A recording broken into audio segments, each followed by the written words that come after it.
Hai, hello, salam sejahtera Malaysia. Selamat datang ke channel Fels Lifestyle.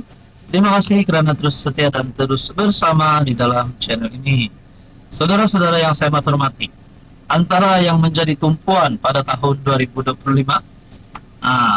kalau nak cakap pilihan raya umum 16, sudah pasti itu adalah tumpuan paling utama bagi seluruh Malaysia. Tapi untuk pilihan raya negeri Sabah pada tahun 2025 ini, semakin panas, semakin hangat cerita ini. Apabila berlaku skandal rasuah di Sabah yang melibatkan beberapa pemimpin besar di dalam kerajaan negeri Sabah, termasuk Ketua Menteri Sabah yang juga nama beliau disebut di dalam isu ini. Pada akhirnya, bagi pilihan raya negeri Sabah, siapakah calon Ketua Menteri Sabah yang seterusnya? Nah, saudara-saudara, ada satu artikel kali ini pula menyebut nama Bung Mokhtar. Poster boy bukan keutamaan Barisan Nasional. Bung sedia pertimbang jawatan Ketua Menteri. Mungkin bagi penyokong Bung Mokhtar akan mengeluarkan kenyataan mahu Bung Mokhtar menjadi Ketua Menteri. Mungkin dalam kenyataan yang sama daripada penyokong yang sama akan berkata, pecat saja Haji tak layak untuk jadi Ketua Menteri Sabah. Tapi pada akhirnya kita nantikan saja siapa yang layak untuk jadi Ketua Menteri Sabah. Mungkin juga Syafiq Apdal, seperti komen yang saya pernah terima dahulu daripada kementerian netizen. Mereka mahu Syafiq Apdal yang jadi Ketua Menteri Sabah. Kita teruskan dalam artikel ini.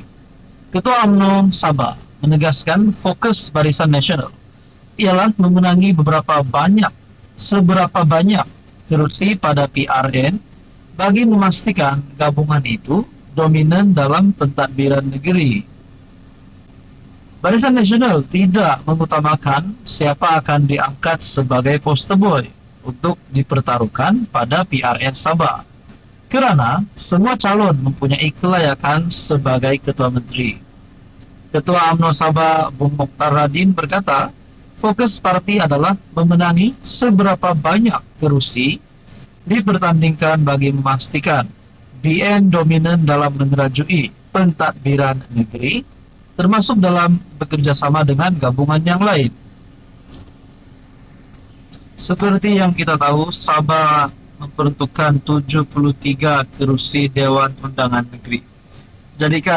Adakah pada PRN kali ini BN UMNO Sabah mampu untuk memenangi lebih separuh daripada 73 kerusi Dewan Undangan Negeri Sabah? Ataupun mungkinkah JRS juga yang akan menang? Ataupun mungkin juga warisan? Apapun kita nantikan saja apa yang akan berlaku. Menurut Anda, siapa calon Ketua Menteri Sabah yang paling layak setakat ini? Halo semua, salam sejahtera Malaysia. Selamat datang ke channel Fels Lifestyle. Saudara-saudara yang saya hormati, terima kasih kerana terus setia dan terus bersama di dalam channel ini. Tuan-tuan dan puan-puan, ada yang mungkin tertanya-tanya, apakah berlaku dalam hubungan Anwar dan Zahid? Sedangkan kita tahu, hari ini Zahid dan Anwar mempunyai hubungan yang baik. Perdana Menteri dan Timbalan Perdana Menteri, dan UMNO BN menjadi antara kingmaker bagi saya untuk pembentukan kerajaan perpaduan. Ada yang kata UMNO dan PH tidak akan bersama-sama kerana DAP. Tapi pada akhirnya 2 tahun lebih kita dapat lihat ada saja kemajuan, ada saja berita baik yang diumumkan oleh Anwar. Ketepikan persengketaan, ketepikan dulu hal-hal politik yang boleh membawa kepada kejatuhan, boleh membawa kepada ketidakstabilan politik, tapi fokus kepada kemajuan negara.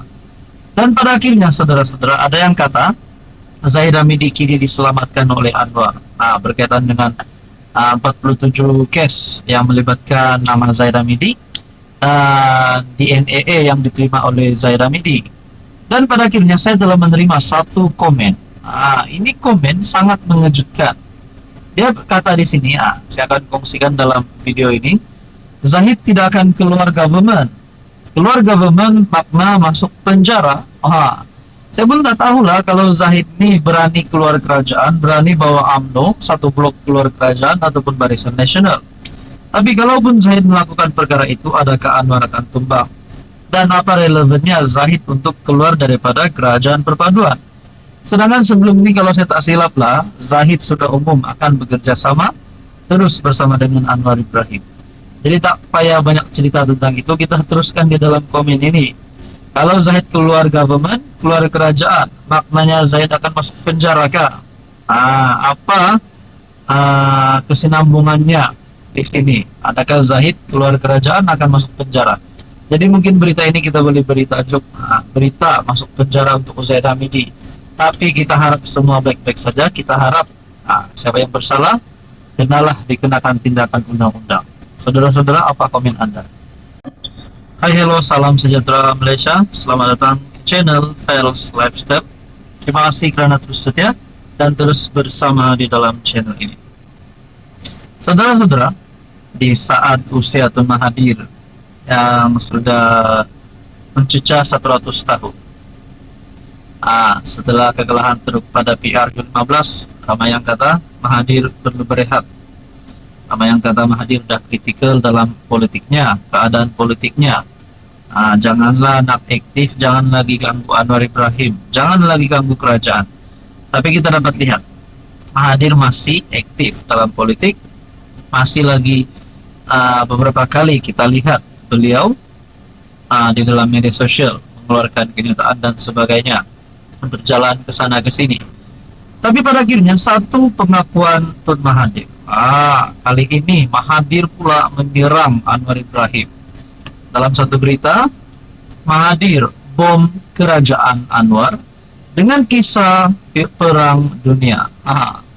Dr. Mahathir yang pernah dikritik sebagai pemerintah kuku besi semasa menjadi PM dari 1981 sehingga 2003, kini menuduh Anwar Ibrahim mempamerkan kecenderungan seorang diktator. Mahathir yang mencecah usia 100 tahun pada Jun ini juga mengimbau kembali Perang Dunia Kedua untuk menyerang bekas anak didiknya yang menerajui kerajaan perpaduan. Menerusi satu antaran di FB sepanjang tempo ini, Winston Churchill mengetuai kerajaan campuran yang memberi tumpuan kepada kepimpinan dan strategi perang yang membabitkan anggota daripada parti politik yang berbeza termasuk dari pembangkang. Oleh itu, keputusan kabinet dibuat oleh semua parti dalam kerajaan campuran. Tidak ada keperluan untuk parti-parti supaya setia kepada parti konservatif atau PM. Kesetiaan mereka adalah kepada negara. Sebaliknya, Mahathir berkata bahwa pematuhan ketat untuk mengikut garisan diperlukan dalam kerajaan perpaduan Anwar, sambil memberi amaran bahwa kritikan terhadap Perdana Menteri boleh membawa kepada tindakan menghukum. Parti yang ahli parlimennya tidak menyokong PM tidak diterima dalam kerajaan. Adalah dipersoalkan sama ada kerajaan ini adalah kerajaan perpaduan, ia adalah gabungan penyokong tak sanggup, bukan kerajaan perpaduan tambahnya. Menurut Anda, adakah Anda setuju dengan kenyataan Tun Mahathir ini? Ataupun Tun Mahathir hanya mahu menyerang Anwar